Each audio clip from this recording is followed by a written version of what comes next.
Tungod kay naulaw na ang tao nga nawala na iyang image o likeness sa Ginoo, kay nikaon siya atong prutas.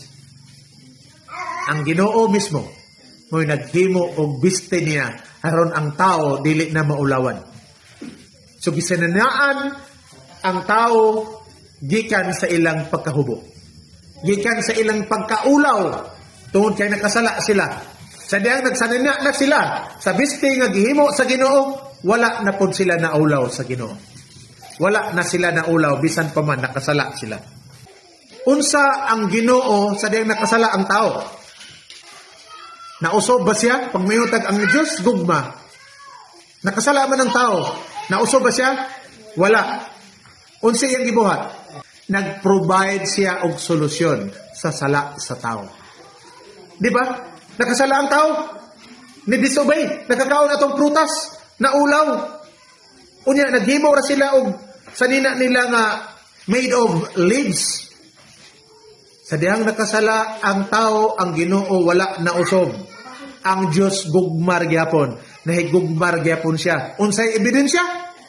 Naghimo siya og sanina para sa mga tao. Gisaninaan niya sila.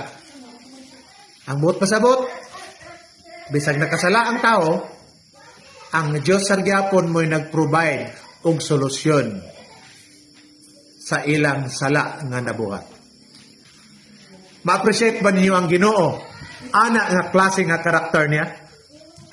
Pag ang tao nakasala, naghimo ba siya solusyon sa problema nga iyang gibuhat? Unsay kinaiya sa tao pag nakasala? Naa ba siya solusyon nga iyang buhaton sa iyang sala? Epektibo ba ang solusyon, ang sulbad sa problema nga iyang gibuhat? Epektibo ba?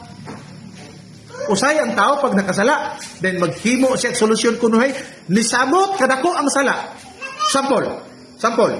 Usa ka kabana, and then dugay ra ka kabit-kabit. Dayon wa ka nasakpan sa imong asawa. O peaceful inyong pamuyo kay wa ka nasakpan.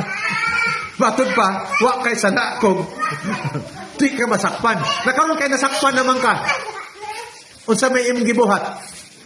Naghimo kag solusyon, di ba? Pag yun sa imong asawa, nagit mo relasyon na bayana. O sa imong tubag, uloy! O diba, mga na imong tubag? Mga na imong solusyon sa imong tubag, uloy! Kining laki, lisod kayo na siya patandoon sa iyang sala. Mas maangkon pa ang laki nga kawatan siya. Dili yun na maangkon nga nangabit siya. So ang sulbat sa lalaki ron, pagpamutbot. Sa dihang namutbot ang lalaki, nisamot kadako ang sala. Una-una sa lalaki, kung muamin ko ron ron, musamot man ni kagubot, kay magwaras man ni bayana, magskandalo man eh. So ang lalaki, limod ng limod sa iyang mga sala. Ikaw ba ne? Ang babae, kabalo ba siya musulbad sa iyang problema? Pero dito sa account sa Genesis chapter 3, ang iyang sulbad sa iyang problema is to escape from the situation. Sa makaulaw ng sitwasyon. O siyang gibuhat, blame game. Ang Satanas manggod Lord, siya manggod. Kining babae, lisod kay ni mo angkon nga nakasala siya. Iya yapong i-blame ang circumstances. Kuan manggod, yun ani manggod, nagsakit magod may atong panahon na manang wala ni kasimba pastor. Mautong wala ko kalungag, tungod kay wala baggod po'y binugha nga kahoy, naadya, basa pod.